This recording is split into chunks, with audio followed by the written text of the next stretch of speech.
Merci d'être avec nous à l'heure de la sieste, l'heure la plus critique évidemment, a fortiori le dimanche après-midi quand il y a du soleil. Donc merci encore plus d'être avec nous.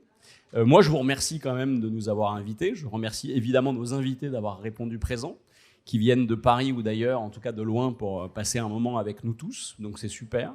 Je remercie à chaque fois et avec toujours autant de sincérité et de plaisir les organisateurs de ce festival, qui est remarquablement bien organisé, extrêmement sympathique et qui fonctionne aussi bien grâce à l'engagement des très nombreux bénévoles qui rendent à chaque fois ce temps très plaisant. Ils sont en bleu, donc on dirait un peu des schtroumpfs, ils se baladent partout, mais ils sont tous et super efficaces et super sympathiques, où qu'ils soient. Donc pour nous, c'est très plaisant, évidemment. Donc merci à vous d'être ici. Moi, je suis un redoublant, j'étais déjà là l'année dernière, je ne suis pas encore un habitué, mais je suis un redoublant. Hier, on a eu une belle table ronde, effectivement, sur la société française. Cet après-midi, on va parler de la société française, mais de façon détournée. On va parler en réalité du rapport que nous entretenons, que les Français entretiennent à la politique. Et on sait bien que ce rapport est de plus en plus complexe, il est très dégradé, et c'est cette dégradation et l'histoire d'un divorce, mais on a mis un point d'interrogation entre l'opinion française, le peuple français et ses représentants, qu'on va questionner aujourd'hui avec nos trois invités, que je suis réellement ravi d'avoir avec nous. Alors pour trois raisons différentes, parce que je ne vous connais pas de la même façon tous les trois. Je commence par Chloé.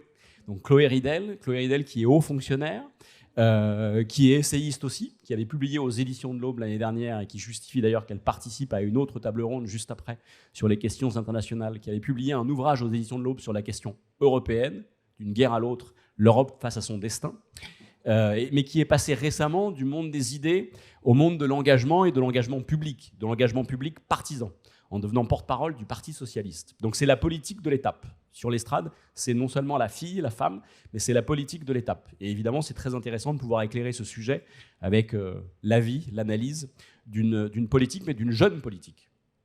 Donc elle nous dira si elle a adopté très vite les codes des vieux politiques ou si elle imagine que faire de la politique autrement est une façon de traiter la question du divorce entre les politiques et l'opinion. Merci Chloé d'être avec nous. Gaspard Koenig.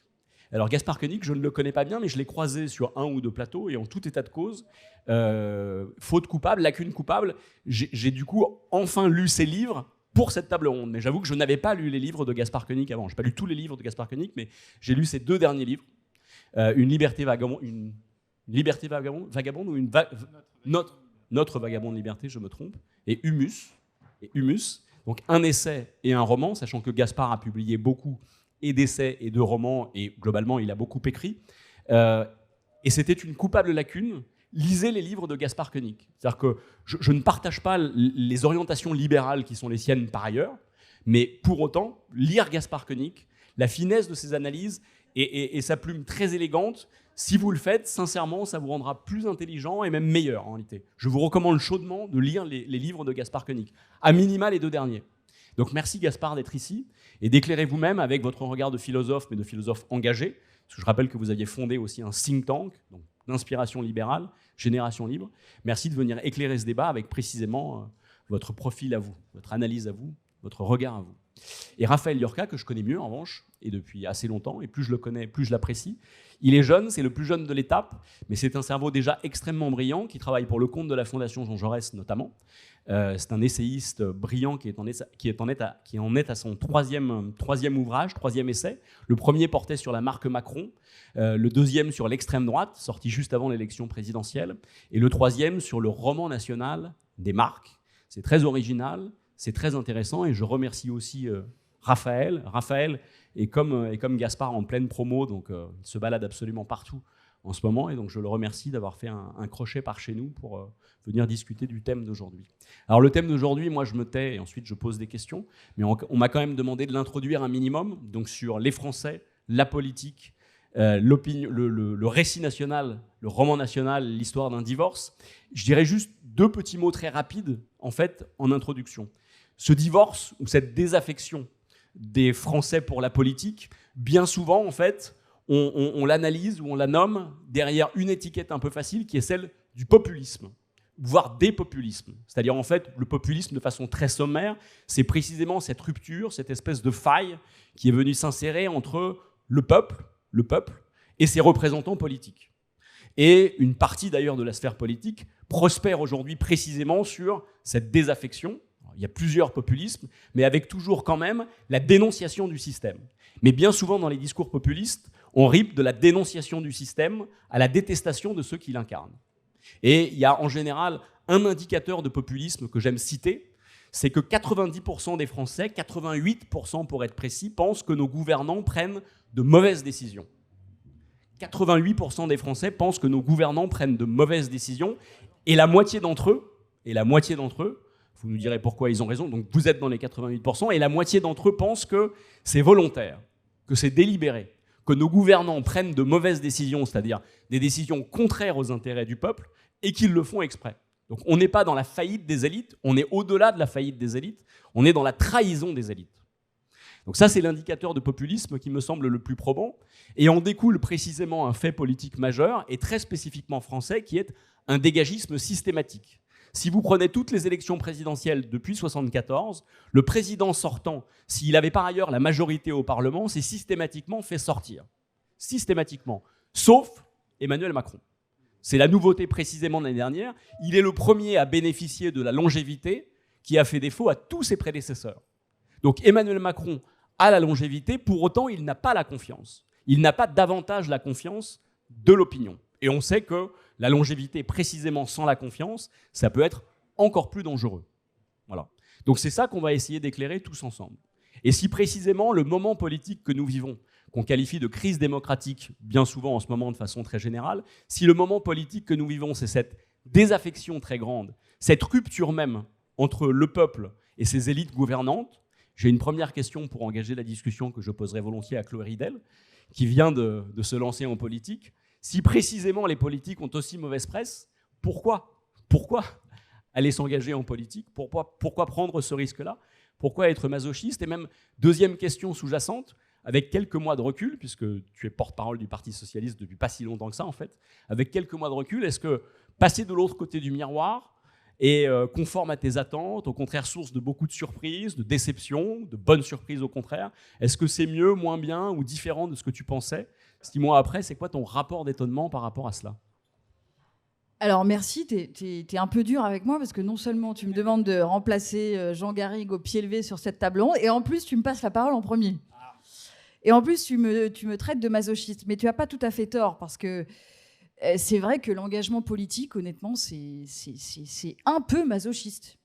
C'est un peu masochiste. Il faut un peu d'abnégation parce que c'est un monde qui est très violent, surtout à l'heure des réseaux sociaux, où, vous savez, hein, y a tous les phénomènes de harcèlement en ligne. Il y a aussi la violence, la compétition dans le monde politique qui n'est pas facile à vivre. Mais si on veut faire ça, comme c'est mon cas, c'est parce qu'il y a un élan vital qui nous pousse. C'est parce qu'en fait, c'est ma vie. J'ai profondément envie de faire ça. Et donc, j'accepte tout ce qu'il y a de mauvais là-dedans. La violence, le fait aussi de sacrifier sa vie privée. Je ne veux pas faire un plaidoyer pour les politiques, mais nous, on n'a pas de week-end, quoi.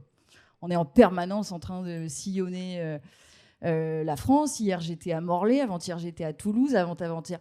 Donc, c'est une activité qui exige beaucoup moralement, physiquement. Après, moi, je ne regrette pas une seconde d'être passée, comme tu l'as dit, d'un engagement associatif, dans le monde intellectuel, où c'est sûr qu'on a un certain confort. Voilà, on parle en notre nom, on écrit des livres, on mène des actions concrètes, etc., au monde politique, où là, tout de suite, votre image change, vous devenez un ou une politique. Et là, moi, ce qui m'a un peu étonnée aussi, c'est qu'on se met... par exemple, moi, donc, je suis au Parti socialiste, tu l'as dit. Je me suis retrouvée sur des plateaux télé où on me disait « Ouais, mais Rocard, il a fait ça en 91 ». Je dis « Ah bon, enfin, moi, j'ai été pas née, ou déjà à peine, quoi ». Donc, tu es garant de tout un passé, mais je crois que c'est un engagement aussi formidable. Moi, ce que j'y trouve, ce qui me plaît le plus, c'est de pouvoir écouter d'autres vies que la mienne, tout le temps, d'être au contact de gens que j'aurais pas forcément croisés, sinon dans la vie de tous les jours, de toutes les classes sociales, de tous les âges, de tous les horizons, de devoir s'intéresser à tout, d'avoir un avis sur tout. C'est un peu exigeant, mais moi, ça me convient bien parce que j'ai de la curiosité intellectuelle. Après, c'est sûr que c'est une activité aujourd'hui qui est de plus en plus difficile. Je l'ai dit sur les réseaux sociaux, mais moi, ce qui me frappe, c'est la difficulté que l'on a à atteindre les gens. Parce qu'aujourd'hui, quand vous êtes une personnalité politique, c'est très difficile de faire en sorte que les gens vous écoutent, de les atteindre avec votre message. Parce qu'on est dans une société d'information où il y a un trop-plein d'infos. On appelle ça la fatigue informationnelle. Je ne sais pas si vous la vivez. Mais c'est plus comme dans les années 80-90 où il y avait des journaux, la presse écrite, la grand-messe de 20 heures, où on était tous abreuvés à la même source d'information. Aujourd'hui, il n'y a jamais eu autant d'informations disponibles, autant de médias qui existent. Et donc ça crée une balkanisation du monde de l'information où chacun va s'informer dans son coin et où nous, les politiques, on est en concurrence avec des tas de contenus à caractère amusant, par exemple des vidéos sur Internet, des interviews d'actrices ou d'acteurs, des vidéos de chats, des tas de choses qui sont parfois, je le concède, plus intéressants peut-être que ce que nous racontons. Et moi-même, je consomme beaucoup de ces vidéos, mais notre temps de cerveau disponible, il n'est pas infini.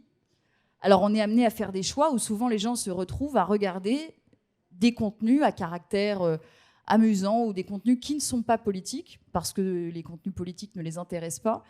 Et je pense ça pose un problème démocratique parce qu'il n'y a plus de hiérarchisation des contenus autrement que par le like et le retweet.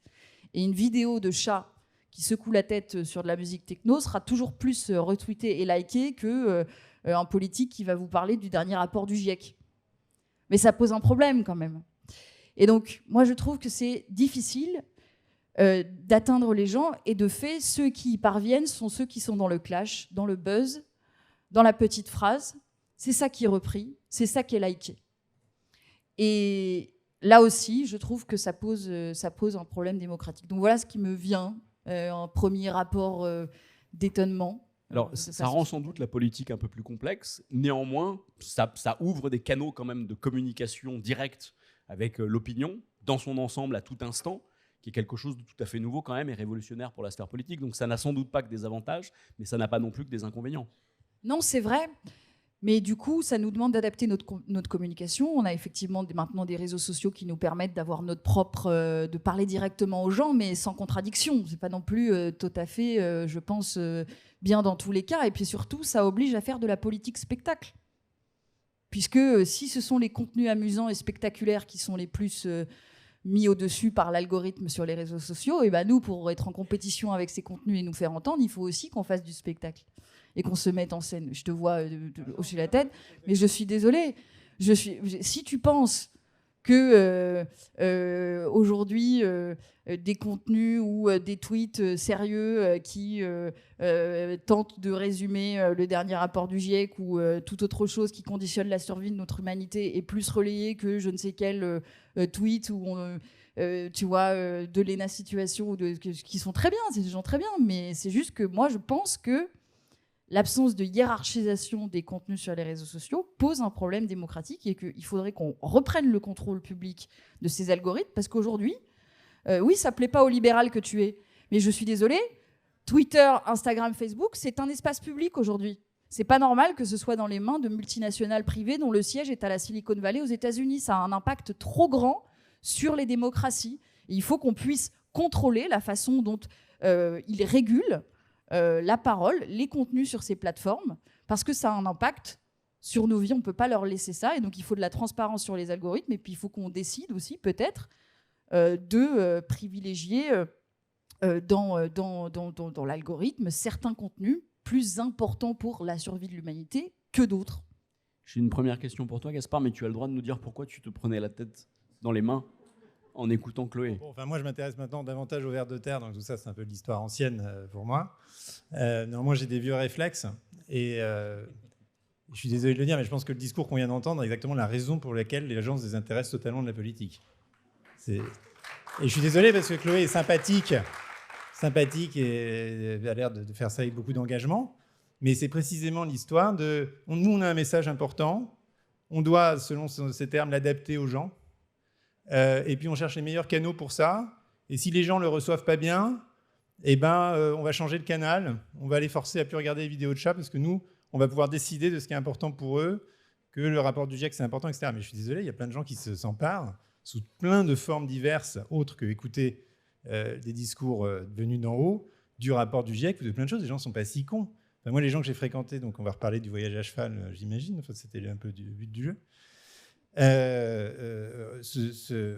savent aussi d'abord faire le tri, parce que liker une vidéo de chat, moi je suis plus sur les réseaux sociaux de toute façon, donc j'en parle très librement, et liker une vidéo de chat, c'est pas le même acte que liker une vidéo du GIEC, etc. C'est pas juste, c'est pas à mettre sur le même plan. Et surtout, la politique, normalement, c'est les gens qui la font, qui se donnent des règles en commun. Ils sont pas là à écouter le message de quelqu'un d'autre et à se demander s'ils l'aiment ou pas. C'est eux qui décident de leur vie. Et ça, on l'a complètement oublié, parce que maintenant, on vous donne en fait des schémas, et on vous dit, vous choisissez lequel. Voilà, puis vous en avez 3-4, et puis à chaque élection présidentielle, vous avez 3-4 schémas à liker ou pas liker. Et donc, c'est exactement ce que disait d'ailleurs Camille Etienne ce matin à l'autre table ronde. Elle disait, mais les jeunes s'engagent énormément en politique. Évidemment, ils ne s'engagent pas pour les partis sous cette forme-là. Ils s'engagent de manière très différente et aussi très intelligente. Et donc, moi, je pense que... moi, je fais partie des populistes qui pensent qu'il faut renverser le système, que tout ce qui vient de l'élite technocratique n'a plus de sens, en fait, aujourd'hui. N'a vraiment plus de sens.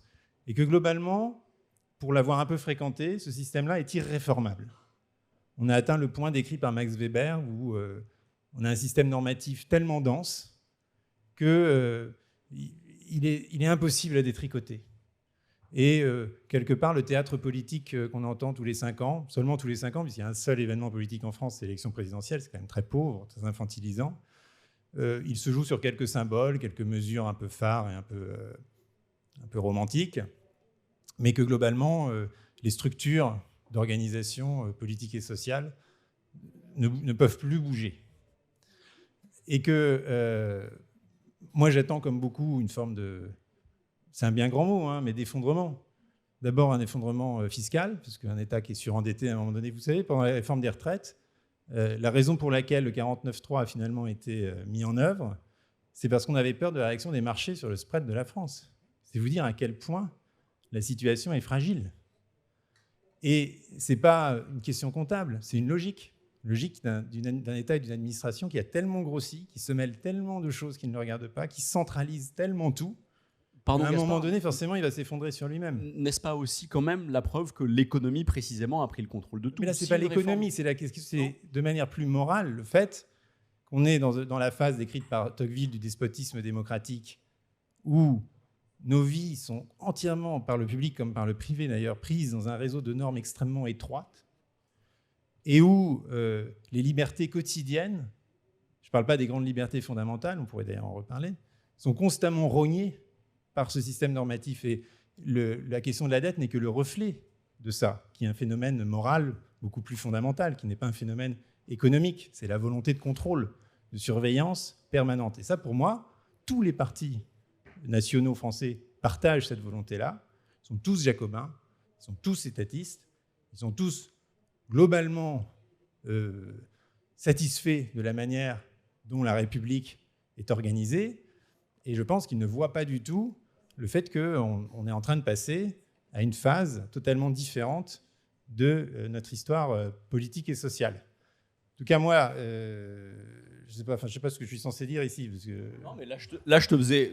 Tu réagissais par une mimique à ce que disait Chloé, donc voilà, il était intéressant que tu explicites la mimique. Je vous explique, c'est mon sentiment. Après, j'ai beaucoup fréquenté... Alors, en revanche, pardon, au-delà de ton sentiment, ce qui m'intéresse du coup, puisque tu faisais toi-même référence à ton vagabondage à cheval, au fait que démarche atypique pour un intellectuel a fortiori, tu as décidé pendant quelques mois de partir de chez toi à dos de jument, et de partir de chez toi à dos de jument pour parcourir 2500 km dans toutes les régions françaises, ou un certain nombre d'entre elles en tout cas, de même faire un crochet par l'Italie et par l'Allemagne, pour aller à la rencontre précisément des Français, de la France, de la nature, etc. Et ça m'intéresse précisément que ce sentiment que tu partages là, tu l'adosses à un récit de voyage synthétique, là, en fait, aller te balader et aller rencontrer comme ça autant de gens, en cavalier qui s'invite et qui espère bénéficier de l'hospitalité des personnes qu'il croise.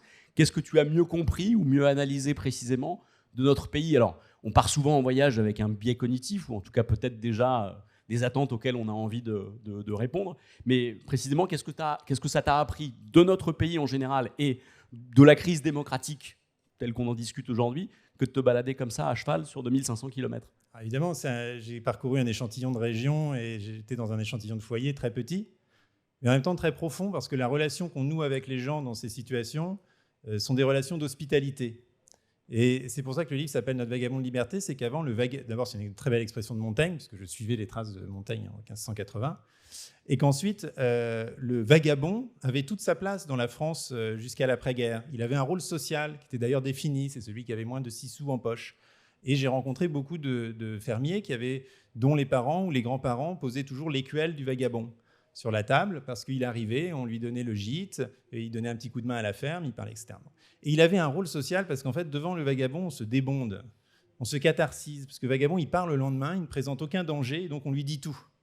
Donc c'est une forme de psychanalyse ambulante. Tout ça pour dire que même si mon échantillon était très réduit, je pense que j'ai eu un contact avec les gens que j'aurais mis 1 an à avoir si j'étais arrivé en urbain, en écrivain, en je ne sais quoi, et qu'il aurait fallu un à un, ôter tous les préjugés réciproques, les mauvaises perceptions, les biais, etc. Et là, c'est un contact extrêmement direct, et je tiens à le dire d'ailleurs, extrêmement facile. C'est ça qui est incroyable, c'est que je suis parti effectivement sans adresse, un peu comme ça à l'aventure, et on dit oui, on est dans un pays individualiste, renfermé sur lui-même, etc.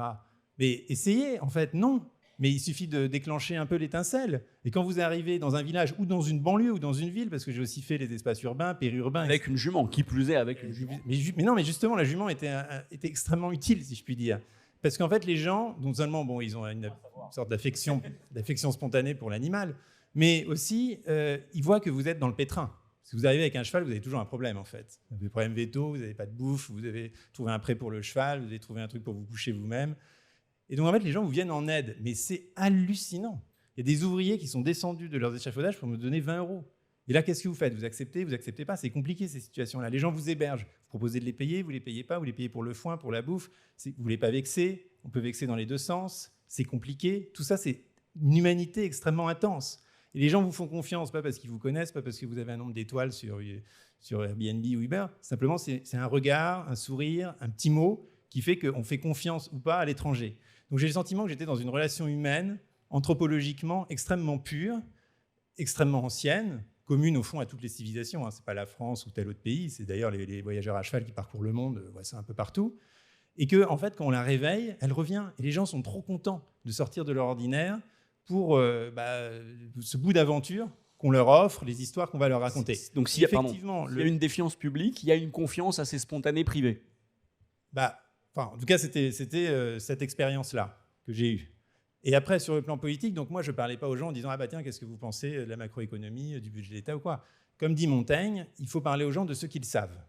Et donc, je leur parlais de comment vous faites dans votre vie sur là, vous avez un champ, vous l'êtes depuis quand. Enfin, voilà, il faut leur parler de leur vie à eux. Puis après, petit à petit, on les laisse ou pas généraliser. Ça vient tout seul, ou ça ne vient pas. Mais quand même, le premier enseignement, c'est que moi, j'avais décidé de ne pas regarder du tout les nouvelles pendant 5 mois et de n'apprendre de l'actualité que ce que les gens voudraient bien m'en dire et de comparer après mon voyage. Donc déjà, après mon voyage, il est apparu que la France était à feu et à sang, qu'il y avait des désordres, etc., que c'était la guerre civile, il y avait eu des émeutes. Bon, moi, j'ai rien vu de tout ça, j'ai traversé une France de bisounours où tout le monde était sympa. Y compris dans les banlieues de Meaux, enfin voilà, j'ai pas pris les zones rurales faciles, gentilles, touristiques. Et deuxièmement, je n'ai appris la démission, enfin le changement de gouvernement et le changement de Premier ministre que 3 semaines après. Parce que tout le monde s'en fout complètement. Personne ne m'en a parlé. Enfin, et alors qu'à Paris, il n'y a pas un dîner où on ne parle pas d'Emmanuel Macron, et alors qu'est-ce qu'il pense, et qu'est-ce qu'il fait, qu'est-ce qu'il sent, et pourquoi il a fait ça, et en plateau, vous demande est-ce que vous pensez qu'il pense que, tellement on est obnubilé par cette figure vraiment tellement paternaliste qu'est le président de la République. Et ça rejoint un peu ce que je disais sur la démocratie, c'est-à-dire se donner des règles à soi-même, pas choisir un homme qui nous dirige. Et c'est pour ça que je plaide plutôt pour une démocratie par le représentatif, parlementaire, s'il faut le décliner sous forme de politique publique. Mais personne ne m'en a parlé une seule fois de Macron, mais pas une seule fois. En revanche, ce dont les gens m'ont beaucoup parlé, c'est de l'Adréal, de l'architecte des bâtiments de France, de la préfecture, bref, de toutes ces administrations, de tous ces sigles dont moi j'ignorais un peu l'existence, j'avoue.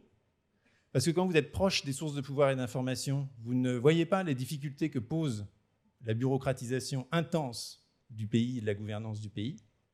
Et quand vous êtes éloigné des sources de pouvoir et de l'information, et ce n'est pas une question de niveau de revenu, c'est ça, c'est éloigné des sources de pouvoir et de l'information, vous vous prenez dans la figure l'espèce de monstre de complexité qu'on a créé qui empêche véritablement les gens de vivre et d'entreprendre. Mais quand je dis entreprendre, c'est des choses à toute minuscule échelle, de rénover un moulin. Et vous voyez des gens qui font, et je vais vous dire, là, du coup, mon analyse de la crise démocratique, là, en 2 mots, vous avez des gens qui sont ce qu'on qualifierait au 19e siècle d'honnêtes gens, qui essayent de tout faire bien, qui sont sympas avec leurs voisins, qui éduquent bien leurs enfants, si vous voulez, ils sont un mode de vie, vous pourriez dire presque bourgeois, quoi, qui devraient être les premiers soutiens du système, entre guillemets, et qui ont vécu tellement de frustration venue d'une règle qui n'est absolument pas adaptée à leur situation et qu'ils trouvent parfaitement absurde, et qui, quand ils vous décrivent leur cas particulier, l'est en effet, parce qu'elle est trop détaillée, que ces mêmes gens qui devraient être les piliers d'une nation sont les premiers à vous dire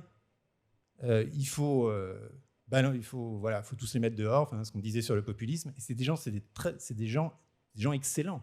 Ce n'est pas du tout des illuminés, des radicaux, des populistes, entre guillemets. C'est des gens souvent très fins, qui ont une vraie finesse d'analyse, qui ont une vraie connaissance de l'information, et qui disent des gens qui ont pu créer un truc tellement absurde, qui m'ont tellement réduit ma marge de manœuvre personnelle. Et on voit la police de l'eau en armes inspecter les moulins dans les fers, enfin, c'est un exemple parmi 15 000.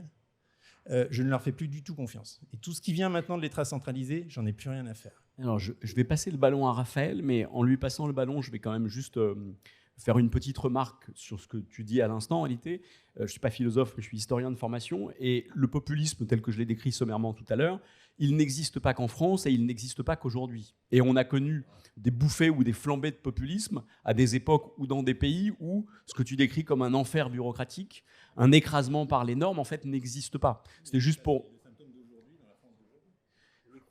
Ouais.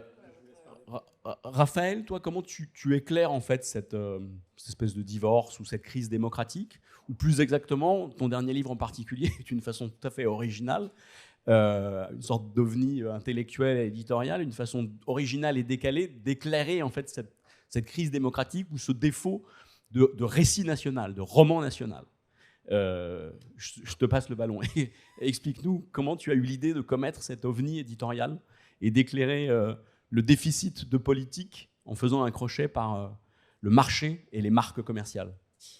Bon, alors d'abord, moi j'ai trouvé ça passionnant, moi, cet échange-là.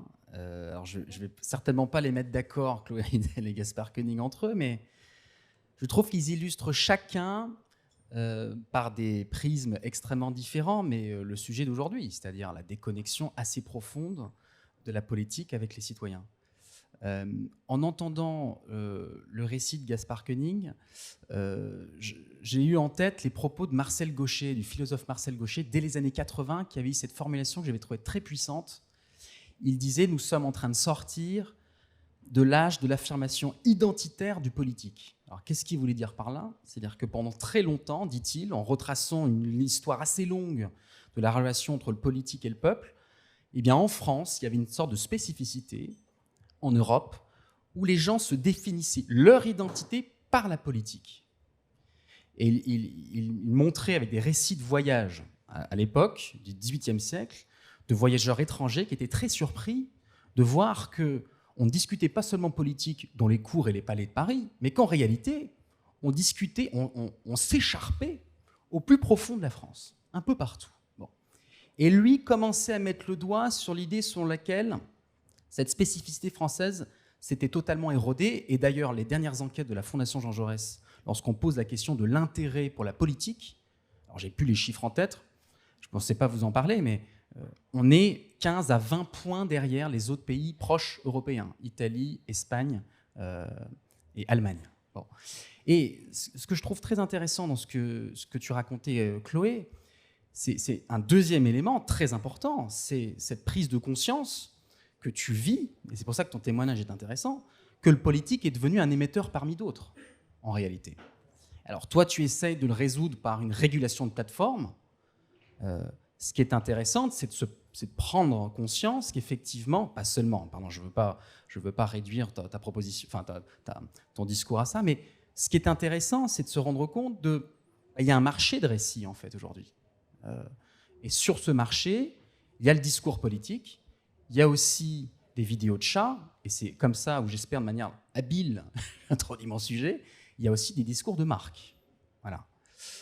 Alors, pourquoi s'intéresser aux marques pour éclairer cette situation d'une déconnexion entre le politique et le citoyen ?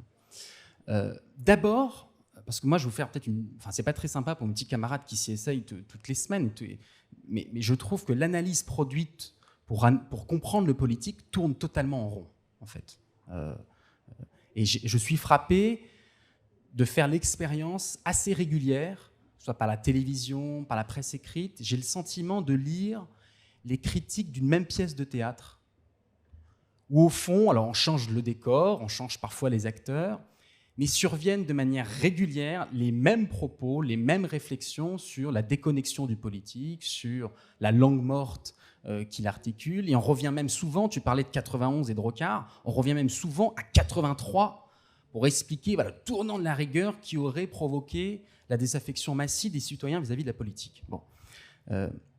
Je trouve que se réinscrire dans ce type de propos et de discours nous fait collectivement tourner en rond. Alors moi j'avais une solution, c'est soit de faire totalement autre chose, et j'avais commencé à le faire, en commençant à faire des reportages sur le milieu du stand-up et des comédie clubs, parce que je me suis dit, en fait, il y a peut-être quelque chose d'intéressant à les regarder dans la façon dont les humoristes adressent les sujets de préoccupation quotidiens des Français. Et puis en réalité, je me suis dit, il faut changer de tour d'observation. Alors je n'ai pas pris mon cheval, je n'ai pas eu ce courage-là, mais je me suis penché à des catégories d'acteurs qui pouvaient éclairer en creux les faiblesses du politique. Parce que pour complexifier notre discussion, enfin pour rajouter au bordel, pour le dire autrement, c'est pas juste qu'il y a des vidéos de chats qui concurrencent le politique, c'est que désormais des acteurs non démocratiques, des acteurs marchands, à savoir des marques commerciales, des Ikea, des Netflix, des Renault, des McDonald's, se mettent à faire de la politique. C'est-à-dire se mettent à exprimer de manière très forte des visions du monde, des visions de la société, et en particulier se mettent à proposer un récit extrêmement articulé sur ce que signifie être français aujourd'hui. Et donc c'est effectivement le thème de mon dernier ouvrage, qui est une sorte d'éclairage transverse, où au fond s'intéresser à la puissance du discours des marques, parce qu'il existe une puissance du discours des marques, une puissance narrative, une puissance esthétique, qui intéresse les gens, versus le désintérêt que produit le politique. Mais je reprends mon propos, s'intéresser à la puissance du discours des marques, c'est en creux pointer du doigt les faiblesses du discours politique. Donc c'est un peu comme ça, j'attrape le sujet, et je terminerai juste d'un mot en disant que je pense que c'est une structure, c'est un phénomène assez profond d'une des caractéristiques majeures pour moi du capitalisme du XXIe siècle.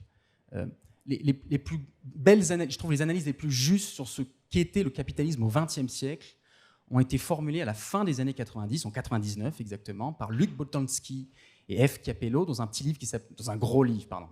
Non, c'est pas vrai, un petit livre. On dit toujours petit livre Bon, il y a 1500 pages. Le nouvel esprit du capitalisme, qui avait cette thèse très simple qui consistait à dire comment se fait-il que le capitalisme a réussi à surmonter les différentes critiques qui lui étaient adressées. Et d'un mot, c'était sa plasticité, sa capacité à ingérer les critiques qui lui étaient adressées pour en faire une partie moteur de leur discours. Il me semble que l'une des caractéristiques du capitalisme très contemporain, c'est qu'il ne faut plus raisonner au niveau du marché avec un grand M, ou du capitalisme, ou du grand capital, de manière totalement abstraite et désincarnée. Il faut regarder celles et ceux qui constituent leur bras armé et en réalité leur cerveau, c'est-à-dire les marques commerciales. Et l'une des caractéristiques de ces marques commerciales, c'est que pour surmonter leur propre crise de légitimité, parce qu'évidemment, les marques sont évidemment critiquées, très dures, sur les inégalités qu'elles provoquent, sur les phénomènes de surconsommation, sur les limites planétaires du modèle qu'elles engendrent, mais précisément pour surmonter ces critiques-là, eh bien, elles s'emparent du politique. Elles s'inscrivent en creux, en miroir des faiblesses du politique, pour essayer, d'une certaine façon, de s'arroger leur pouvoir symbolique, et cette formidable promesse portée en son temps par la gauche de changer la vie. Donc on change la vie par les marques, en tout cas on le promet, tout en essayant, dans un deuxième temps, de pointer du doigt les faiblesses du politique. Je donnerai peut-être 2 exemples, parce que là j'ai été quand même très... c'est mon défaut principal, hein. Je pense avec des livres, mais des exemples très concrets.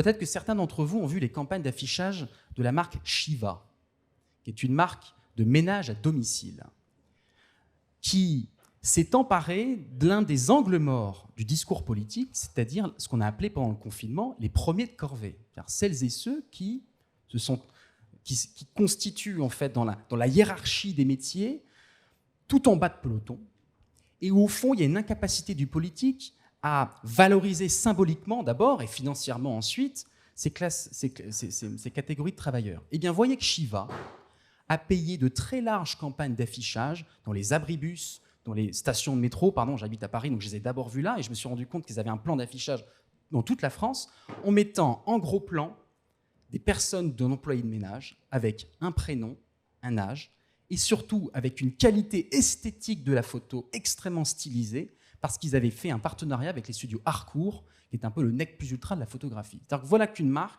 comprend l'incapacité du politique à porter ces classes populaires-là, et qu'elles le font par le discours. Deuxième exemple très rapidement, et après je renvoie le ballon. J'avais été très marqué de la façon dont, pendant le confinement, dans un moment où le premier confinement, dans un moment où le politique avait beaucoup de difficultés à prendre en charge les missions de logistique, les masques, les vaccins, etc. Dans un moment où il y avait une forte peur et un fort taux d'absentéisme dans les entreprises qui continuaient à faire tourner le pays, Alexandre Bompard, PDG de Carrefour, dans une lettre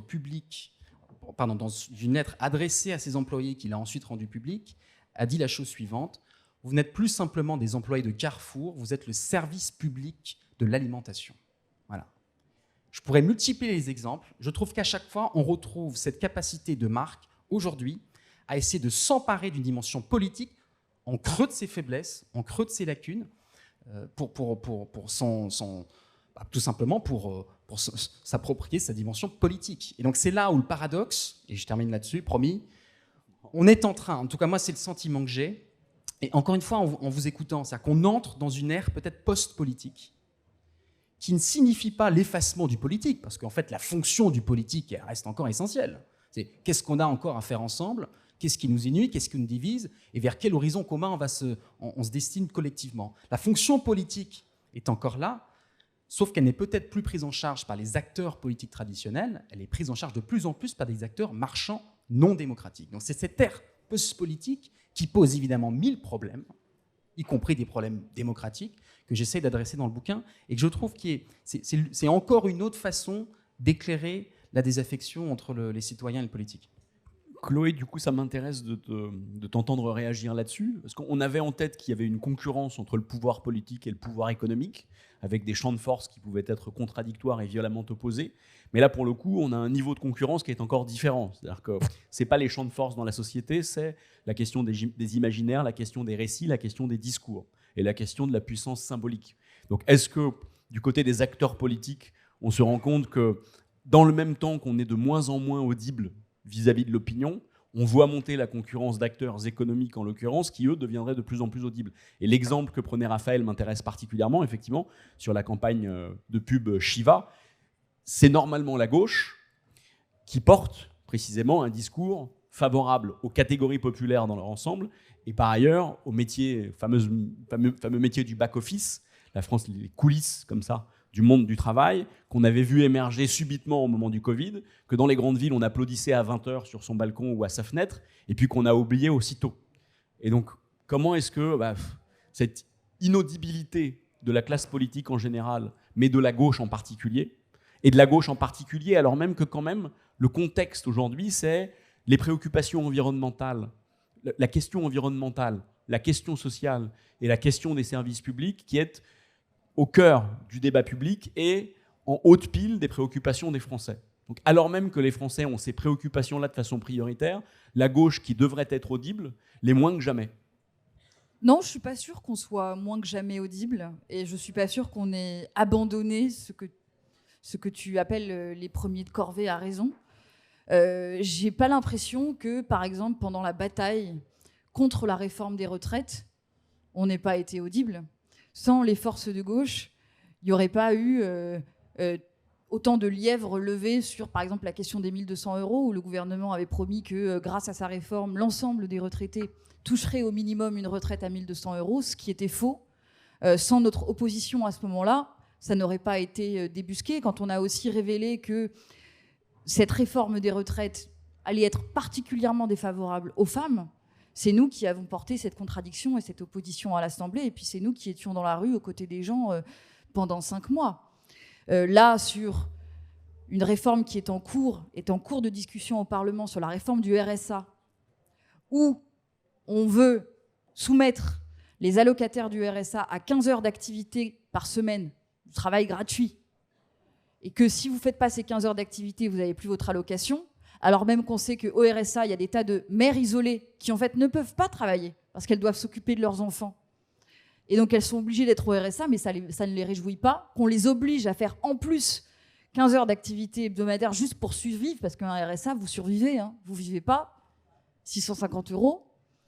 Et bien, là aussi, c'est la gauche qui, au Parlement, porte l'opposition. Vous croyez que la droite, elle fait quelque chose pour s'y opposer. Vous croyez même que le Rassemblement national fait quelque chose pour s'y opposer. Donc, il faut arrêter de répéter des choses. Nous, on fait un travail d'opposition et je crois que on le fait du mieux qu'on peut.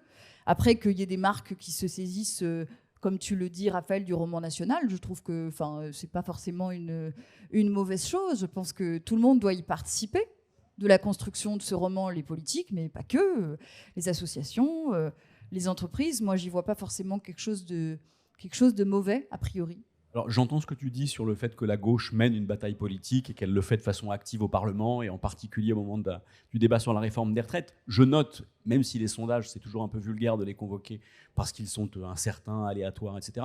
À ce stade, en tout cas, les sondages, ou plus que les sondages ponctuels, les enquêtes d'opinion au long cours, disent bien que la gauche ne renaît pas. Voire même que l'opinion continue, l'opinion française en particulier, mais ça n'est pas spécifiquement français, c'est le cas dans toutes les grandes démocraties européennes, mais que l'opinion continue de se droitiser en réalité. Donc le discours porté, et qui devrait trouver un écho dans l'opinion, sur les catégories populaires, etc., à ce stade ne porte pas. Et je dirais même plus fondamentalement, encore une fois, sur la question des catégories populaires, dont on a pas mal parlé au cours des dernières semaines, des derniers mois, question du pouvoir d'achat oblige, et plus que question du pouvoir d'achat oblige, baisse de la consommation des produits alimentaires de 10%. C'est-à-dire qu'on n'en est plus seulement à rogner sur des loisirs, sur des vacances, etc. On observe qu'émerge en France aujourd'hui une situation tout à fait inédite qui rappellerait quasiment en fait la période de l'après-guerre et des tickets de rationnement, etc. On a une partie significative de l'opinion qui se prive. Et pour autant, l'inaudibilité de la gauche continue de perdurer, en particulier vis-à-vis des catégories populaires. Donc toi, Chloé, quelle est ton analyse sur la nécessité que la gauche a à reconquérir toute ou partie des catégories populaires et les moyens d'y parvenir ? Quand on est de gauche, on travaille d'abord pour les catégories populaires et les classes moyennes. Hein. Ça, c'est clair. Inaudibilité, honnêtement, je demande à objectiver ce terme. Et moi, je demanderais à ce qu'on se concentre sur le fond et sur les propositions. Sur la question de l'inflation, tu l'as dit, il y a des Français qui se privent aujourd'hui de manger. C'est un tiers, en fait, des Français qui se privent dans leur assiette aujourd'hui. On sait à quoi est principalement due cette inflation. Elle est due, principalement cette inflation, et c'est le FMI qui le dit, donc c'est a priori pas une officine de gauchistes, c'est dû à l'inflation des profits, des marges. C'est des industriels de l'agroalimentaire qui en ont profité pour augmenter leurs marges. Alors même que le coût des matières premières a baissé, on voit que l'inflation sur les produits qu'on achète au supermarché continue d'augmenter parce que y a quelques industriels qui en profitent pour se gaver. Quelles sont les propositions de l'extrême droite ? L'extrême droite dit qu'il faut baisser la TVA. Mais on sait que quand on baisse la TVA, ce qui est arrivé en 2009 quand Sarkozy avait proposé la même chose sur les restaurants, et c'est toujours les industriels qui se gavent.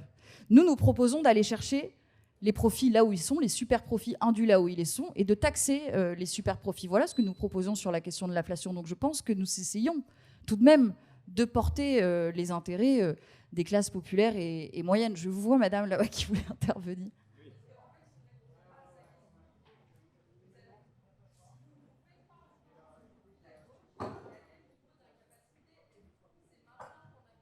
Absolument, mais j'allais continuer d'y répondre. Vas-y, prends le micro et continue.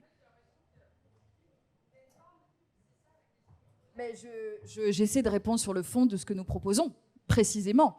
Après, je pense que c'est important de commencer par là, quand même, de faire entendre que nous avons des propositions et que nous les portons.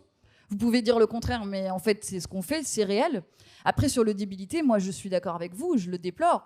Et moi, je suis nouvelle dans cette activité, donc je le constate comme vous. Et la raison pour laquelle je me suis engagée, et je vous invite à avoir le même courage, c'est précisément parce que je regrettais l'inaudibilité. Non, mais c'est vrai, parce que je suis, moi, d'une génération où, en fait, je n'ai connu que des crises, je n'ai connu que la droite, je n'ai connu que la gauche qui perd, et j'ai envie de contribuer à changer ça. Et je vous dis que c'est pas facile tous les jours. Et si on est inaudible, et si la droite gagne du terrain, mais dans toute l'Europe, je me suis personnellement intéressée à ce sujet, il y a une demande autoritaire et identitaire qui monte dans les sociétés européennes, mais aussi partout dans le monde. Et il y a beaucoup de grands savants qui se sont intéressés à cette question et qui ont mis à jour que derrière cette demande-là d'autorité, on entend le mot autorité partout sans bien savoir ce qu'il recouvre, parce qu'on est capable de faire preuve d'autorité contre les allocataires du RSA, par contre, contre les multinationales, contre les industries qui se gavent, là, il n'y a plus personne. Mais derrière ça, il y a le sentiment d'une sorte de dissolution du corps social. Et je pense que cette demande-là, cette espèce de phénomène qui fait que les classes populaires se sont tournées vers le Rassemblement national de plus en plus, c'est aussi la disparition des services publics dans les ruralités, dans les zones périurbaines. C'est un sentiment de relégation aux périphéries de la société, périphéries culturelles, économiques, la perte d'emploi, la désindustrialisation. Et nous, c'est là-dessus qu'il faut agir. Ramener de l'emploi, ramener de l'industrie, ramener des services publics. Et pendant longtemps, on ne l'a pas assez fait. Par contre, je vois aussi venir ta question quand tu disais si la gauche a perdu les classes populaires, c'est parce qu'on se serait intéressé aux thèmes sociétaux, ce qu'on appelle sociétaux. Moi, je n'ai jamais compris cette analyse. Parce que ce qu'on appelle les thèmes sociétaux, c'est quoi? C'est l'égalité entre les hommes et les femmes et souvent les droits à la dignité des personnes homosexuelles. On parle de droits humains, là. C'est des questions profondément sociales et on a raison à gauche de s'y intéresser. Et c'est quoi cette espèce de vision qui consisterait à croire que en fait, les classes populaires ne s'intéressent pas à ces sujets, ne subissent pas elles aussi des discriminations liées au genre, à la couleur de peau, à la religion, à l'orientation sexuelle? Tout ça, ce sont des questions profondément sociales. Donc le procès qui est fait à la gauche en la matière en disant « ouais, mais vous avez abandonné les questions sociales pour vous concentrer sur des sujets de société alors qu'on parle quand même de droits humains », ce procès-là, moi, je le rejette totalement et je ne le comprends pas. Par contre, je comprends qu'on en veuille à une certaine gauche, dont je ne fais pas partie parce que je n'y étais pas encore, qui a renoncé à réguler le marché, qui a pris des tas de décisions qui n'allaient pas dans le sens de l'intérêt des classes populaires, qui a contribué au libre-échange, à la déindustrialisation de notre pays, etc. Ces politiques-là, bien sûr qu'il faut les condamner, mais nous, on va essayer de faire différemment, en tout cas. Gaspard, dans ton voyage à cheval, tu disais, on m'a parlé d'un excès de normes. Est-ce qu'on t'a aussi parlé d'un déficit de services publics, comme l'évoquait Chloé, comme un des ressorts de la montée de l'insatisfaction dans le pays, du mécontentement et du vote en faveur de l'extrême droite? Bon, oui, de toute façon, c'est vraiment une banalité de le dire. Effectivement, quand on est en Creuse, on n'a pas le même accès à l'hôpital et à l'école que quand on est en Seine-et-Marne, c'est sûr. Après, moi, vraiment, je déteste l'expression France périphérique, où les gens se sentent oubliés, sont dans un centre profond, etc. Parce qu'en fait, quand on habite quelque part, on est toujours au centre du monde. Et c'est normal.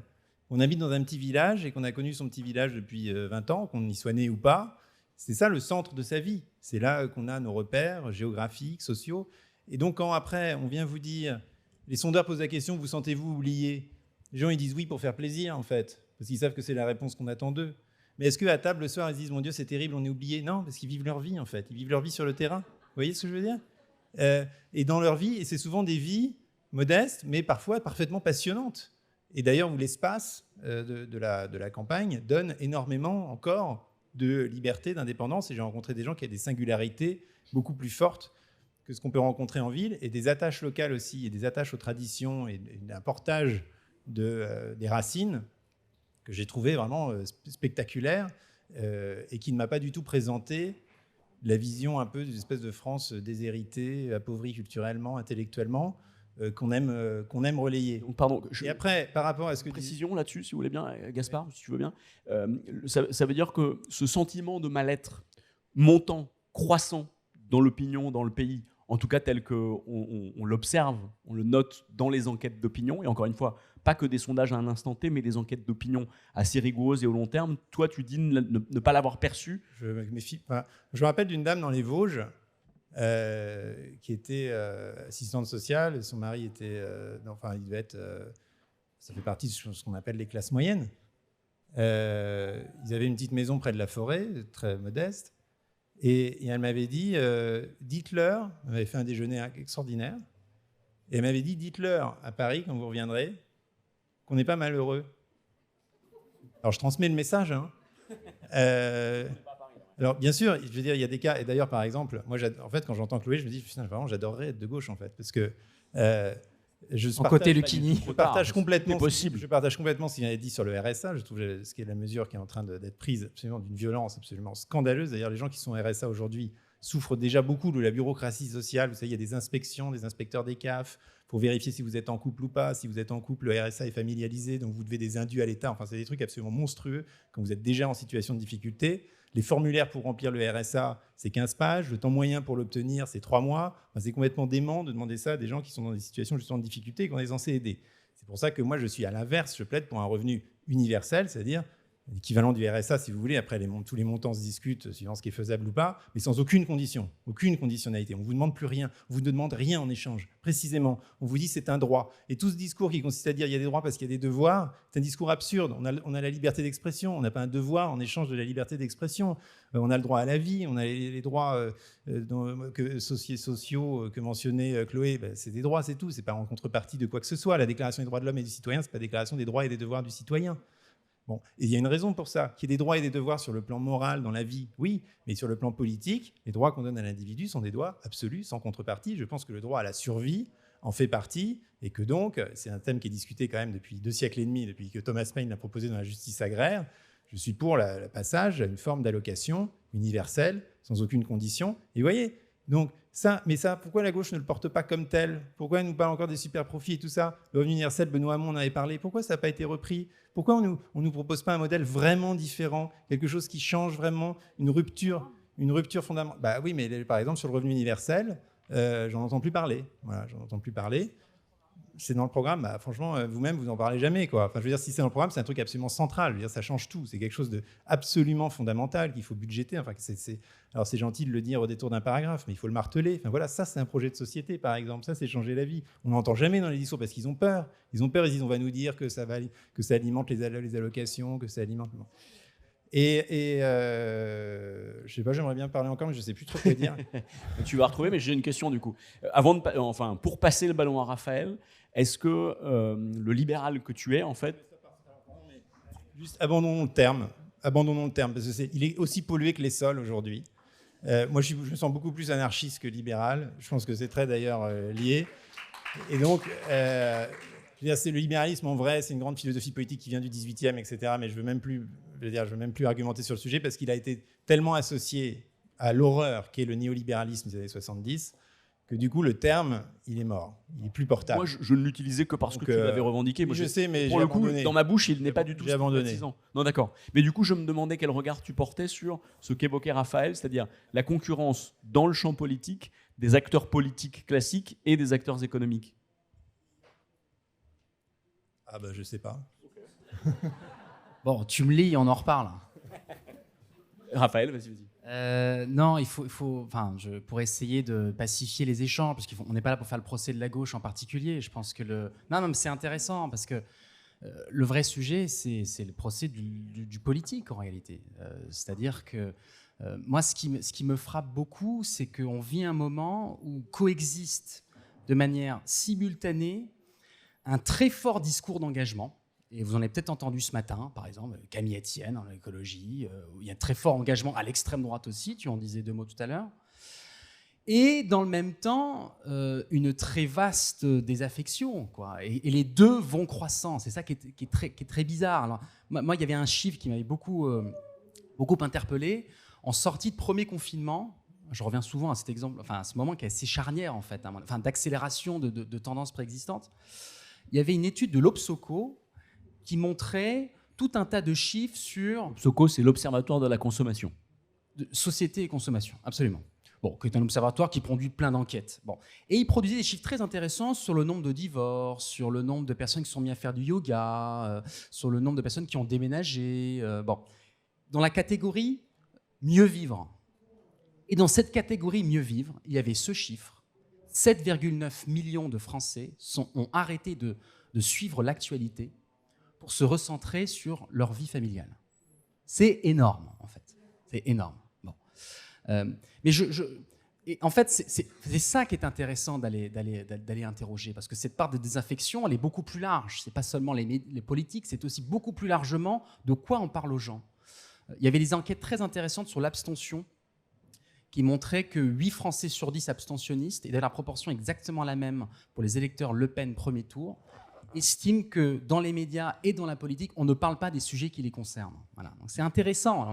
Là, on touche du doigt l'une des racines. Et alors, et j'ai bien compris qu'il fallait qu'on donne le micro, et je serais très impatient d'avoir vos retours, mais juste peut-être d'un mot pour répondre à ton intuition initiale sur, au fond, les marques se mettent à raconter la France, est-ce si grave? Bon. Moi, je m'inquiète parce qu'au fond, je prends très au sérieux cette notion de concurrence entre politique et marque, qui n'est pas une concurrence frontale, parce qu'aucune marque ne se présentera à l'élection présidentielle, ni même à une mairie, bon, évidemment. La concurrence, elle se situe sur le plan des imaginaires et des récits.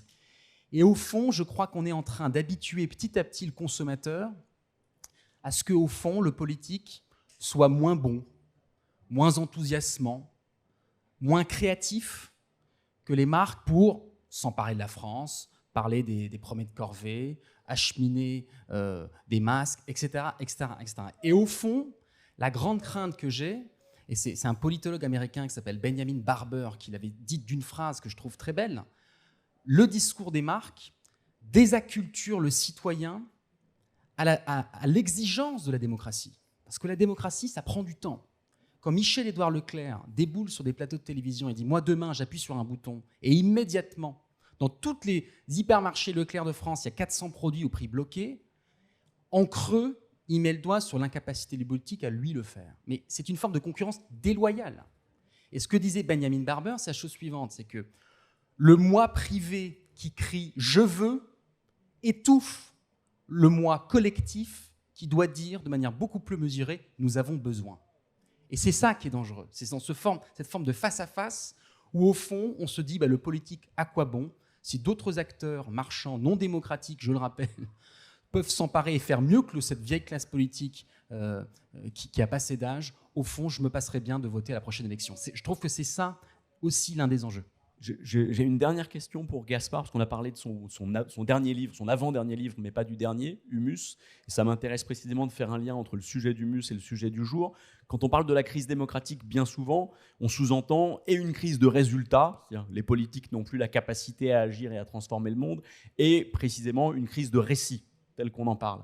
Est-ce que toi, Gaspard, qui t'intéresse dans ce roman, de façon détournée mais centrale, à la question environnementale, à la question écolo, en partant de la Terre et en partant de l'histoire de 2 ingénieurs agronomes qui veulent changer le monde avec des vers de terre, est-ce que tu considères qu'implicitement, même si tu es très critique vis-à-vis de l'écologie politique et vis-à-vis des écolos engagés en politique, en disant ça ne marche pas parce qu'ils ne parlent pas assez de la nature, est-ce que tu penses que le combat environnemental peut précisément devenir demain un combat relativement consensuel, relativement fédérateur, avec une dimension aspirationnelle et positive qui pourrait tous nous embarquer de façon un peu dynamique?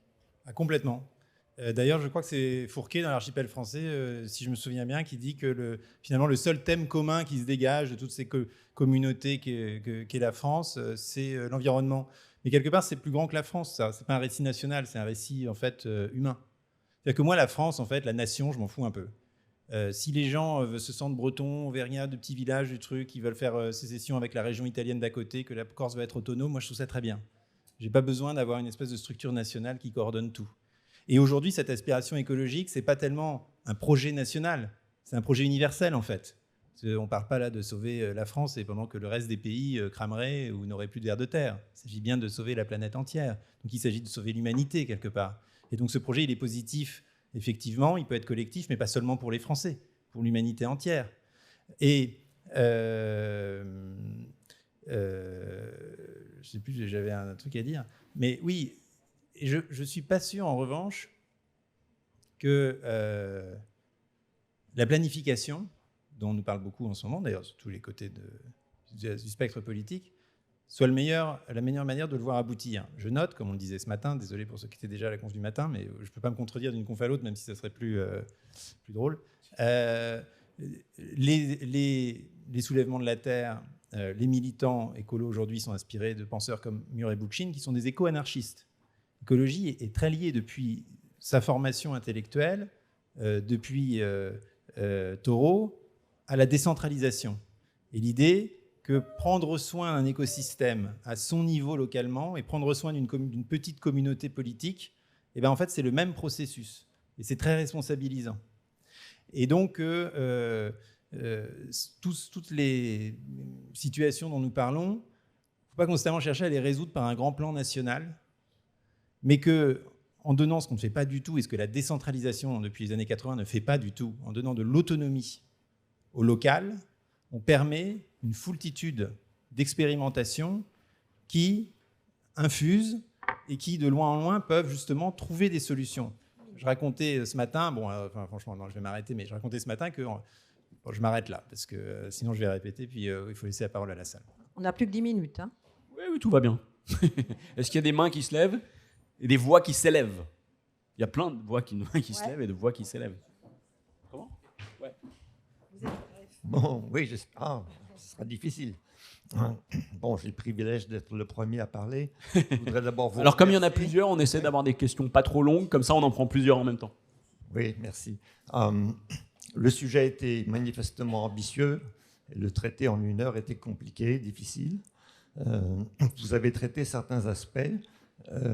Peut-être aurait-il fallu un peu plus approfondir la question du rôle des médias, notamment du fait que nous sommes, ça a été à peu près évoqué, hein, la plus souvent, nous entendons un discours qui est du type, il y a les bons, il y a les méchants, et on est dans une sorte de jeu pif-paf.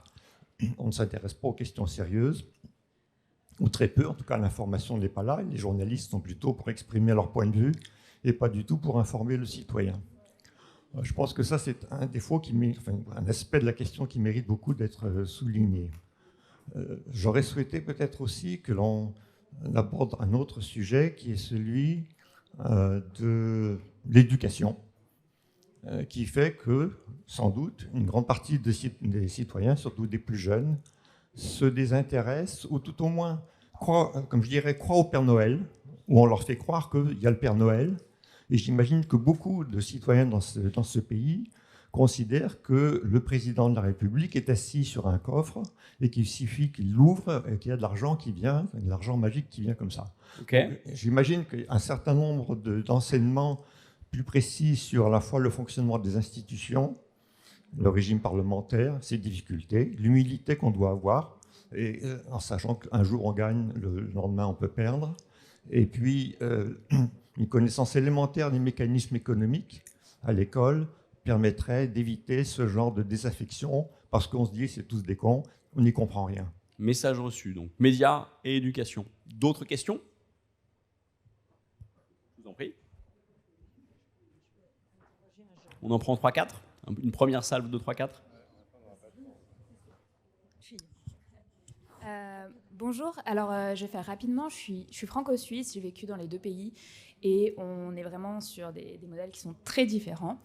En Suisse, on a cette culture locale de la votation, etc.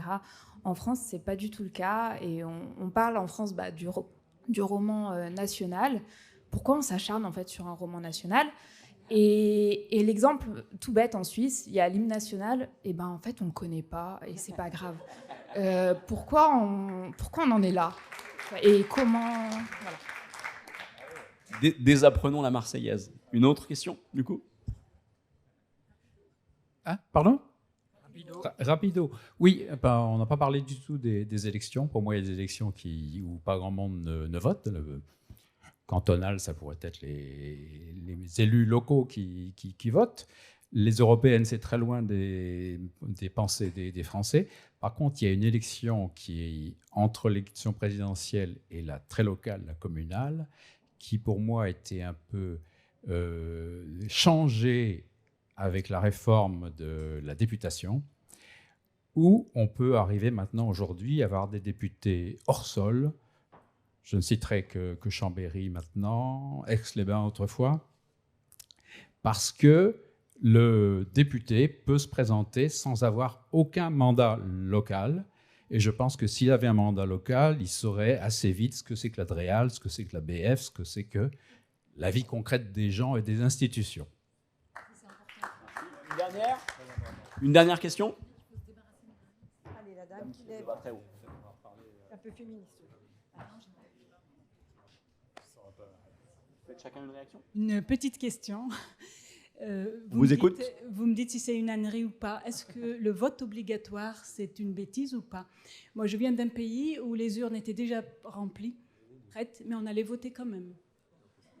Depuis que je suis arrivée en France, je vote. Pas une fois, je n'ai pas voté. Le vote obligatoire, est-ce que c'est une ânerie ou pas? Vote obligatoire. Une réaction de chacun, peut-être? Ah, pardon, il y a un monsieur. Monsieur. Battez-vous. Vous pouvez répondre aussi à la dame. Aider le jardinier. Plus. Bonjour. On n'a juste pas parlé d'intégrité et d'honnêteté et de probité, enfin toutes les qualités qui devraient être celles de quelqu'un qui nous représente. Quand on voit le nombre d'élus mis en examen, voire condamnés, et qu'on voit tous les jours à télé, est-ce qu'il n'y a pas aussi un petit peu de ça dans la désaffection du public pour ces personnes qui sont censées nous représenter et qui sont juste des bandits, quoi, tout simplement? Une dernière question.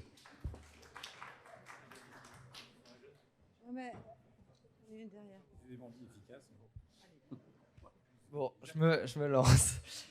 Du coup, est-ce que pour résoudre le problème de l'attention, parce que j'avais compris que c'était un peu un problème, du coup, au lieu que ce soit l'État qui s'approprie les médias, donc les réseaux sociaux, qui sont actuellement un lieu de liberté, et comme c'est en train de se faire avec l'Europe, je pense que c'est assez d'actualité, on impose des règles aux entreprises pour éviter qu'elles fassent des algorithmes qui poussent des contenus trop clivants, tout ça, et qui rendent un peu la politique plus saine. Est-ce que ce serait pas un peu mieux? Vas-y Chloé, tu commences. La voix de... Oui, je commence. Alors sur le vote obligatoire, merci beaucoup madame d'avoir posé cette question. C'est effectivement une question importante parce que quand on voit qu'aux dernières législatives, vous avez plus de 50% des gens qui ne vont pas voter, ben ça pose un problème sur la légitimité du Parlement après. Ça veut dire que ce Parlement, il représente moins de 50% des gens. Et en fait, on a vu qu'une réforme aussi importante pour la vie des gens que la réforme, par exemple, des retraites, a pu être votée avec le soutien de 18% des électeurs inscrits.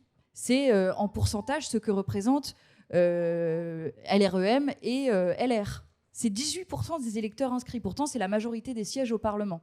Donc en fait, quand on en arrive à une situation où ça vient mettre en cause la légitimité de nos institutions, la question du vote obligatoire se pose, même si, à l'origine, on pouvait espérer qu'on n'ait pas à en arriver jusque-là. Mais si jamais on met en place le vote obligatoire, comme c'est par exemple le cas en Belgique, il faudrait à ce moment-là reconnaître le vote blanc et le compter, parce qu'on ne peut pas obliger les gens à aller voter et soutenir quelqu'un s'ils ne le souhaitent pas. Il faut qu'ils puissent voter blanc et que ce vote blanc soit pris en compte. Sur la question des médias que monsieur, vous avez soulevé, moi je suis assez d'accord. Je pense que les chaînes d'information en continu contribuent de ce que j'ai appelé la fatigue informationnelle des Français, contribuent aussi à rendre le débat public un peu plus clasheur, un peu plus buzzer, et puis contribuent aussi parfois, je crois, à un peu déprimer les gens, parce qu'il y a surtout beaucoup de mauvaises nouvelles qui sont relayées sur ces chaînes d'infos en continu, beaucoup de violence.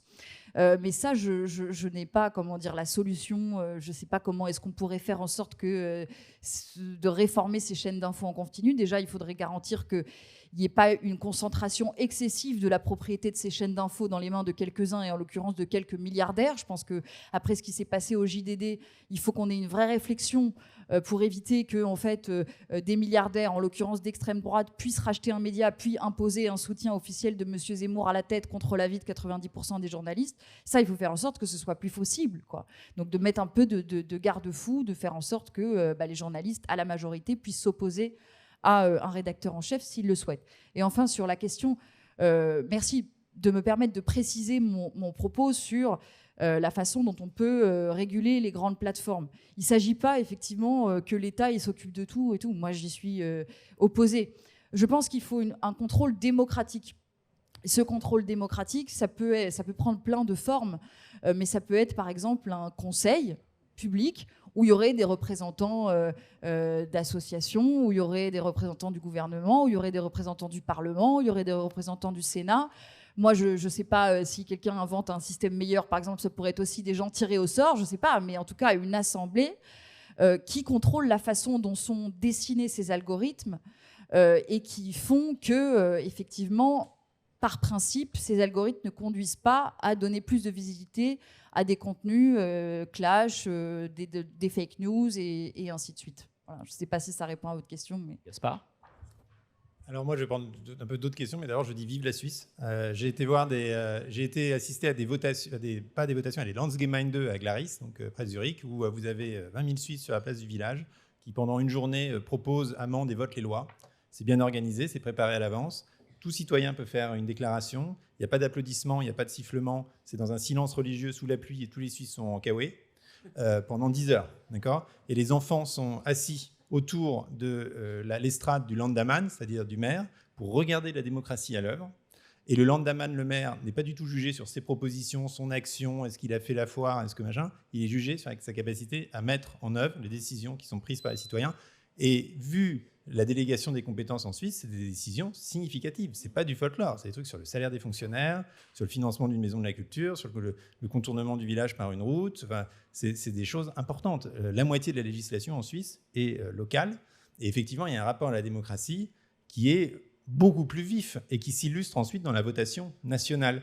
Mais je note que les Suisses ont passé 3 siècles après la guerre avec les Autrichiens à mettre en place les votations au niveau cantonal avant de passer à la votation nationale au XIXe siècle, comme s'il fallait quand même un certain temps pour apprendre la démocratie, l'art du débat, l'art du compromis, d'accepter la défaite, de convaincre les autres, de montrer l'exemple, etc., avant de pouvoir le porter au niveau d'une nation entière où c'est toujours évidemment plus compliqué. Et le deuxième point sur les médias, et là je vais juste vous parler un peu d'expérience, puisque ça fait quand même 10 ans que j'écris dans les médias.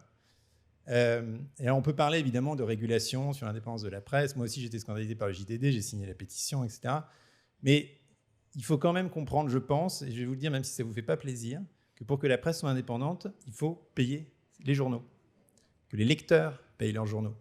Et moi, la plupart du temps, quand je disperse des articles avec un lien et un paywall, alors ils sont mal faits les paywalls aujourd'hui, on est d'accord, mais quand même, les gens me le reprochent en disant « Oh, mais quand même, c'est dégueulasse cet article, j'aimerais bien pouvoir le lire, donne-le-moi en version gratuite ». Et souvent, il s'agit d'abonnements à 1 ou 2 euros, quoi. C'est le prix d'un café. Et même que ce soit des milliardaires qui possèdent les journaux ou pas, si les journaux ont un modèle à l'équilibre, ils ont beaucoup plus de pouvoir, y compris vis-à-vis de leurs actionnaires, parce qu'ils ne sont pas constamment en train d'aller chercher de l'argent pour être enfloués. Et cet argent-là, il ne peut pas devenir que de la pub, parce que là, du coup, ça devient des putaclics. Effectivement, moi, je sais qu'on change les titres de mes articles quand ils passent en ligne pour qu'on clique davantage. On va toujours prendre la phrase la plus débile de l'article pour être sûr que les gens cliquent. Et donc, payer les journaux, reprendre entre guillemets l'habitude, et je sais que ça se fait de plus en plus, puisque les paywalls sont généralisés, de se dire c'est normal.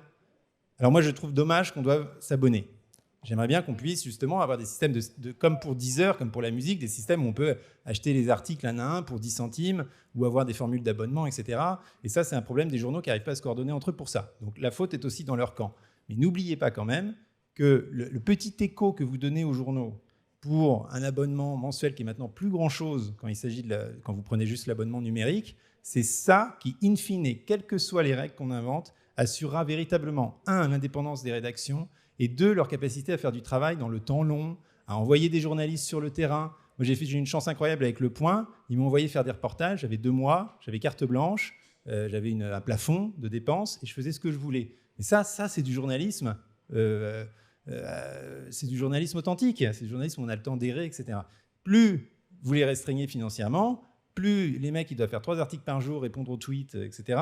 Et moins, évidemment, vous avez une information de qualité. Et plus les journalistes donnent leur point de vue, parce que quand vous donnez votre point de vue, c'est qu'en fait, vous n'avez pas d'informations assez substantielles.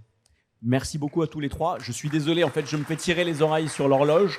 Ceux qui veulent les réponses de Raphaël auront les réponses en allant chercher son bouquin juste à côté, comme celui de Chloé, comme les livres de Gaspard, que je remercie encore infiniment tous les trois d'avoir passé ce moment avec nous. Merci beaucoup, merci à tous.